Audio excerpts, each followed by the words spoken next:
নতুন বিতর্কে জড়ালেন শিল্পী উদিত নারায়ণ। প্রকাশ্যে নারী ভক্তের ঠোঁটে ঠোঁট রেখে চুমু খেয়ে ৭০ ছুঁই ছুঁই এই গায়ক নিন্দার মুখে পড়েছেন। যদিও অভিযোগ বা সমালোচনা গায়ে মাখতে নারাজ উদিত, বরং দাবি করছেন তিনি নেহাতি ভদ্রলোক। ভক্তদের ভালোবাসা উপেক্ষা করতে চান না তিনি। নিজেরই জনপ্রিয় গানের পরিবেশনা টিপ টিপ বর্ষা পানি উদিতের সঙ্গে গাইছেন মিলনায়তনের ভর্তি দর্শক শ্রোতা। মঞ্চের সামনে পালাক্রমে কয়েকজন নারী ভক্ত এলেন সেলফি তুলতে।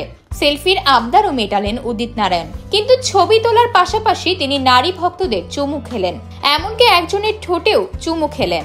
সামাজিক যোগাযোগ মাধ্যমে এই দৃশ্যের ভিডিও ভাইরাল হয়। জনপ্রিয় এই গায়কের এমন আচরণ খুব একটা ভালো চোখে দেখছেন না ভক্তরা।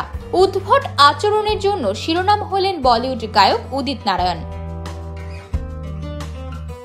নেটিজেনদের কটাক্ষের জবাব দিলেন স্বয়ং উদিত নারায়ণ নিজেই। সামাজিক যোগাযোগ মাধ্যমে ব্যাখ্যা অর্থাৎ জবাব দিলেন তিনি। তার ভাষ্যে ভক্তদের আবদার রাখতে, তাদের খুশি করতে চুমু খাওয়া কোনো বড় ব্যাপার না।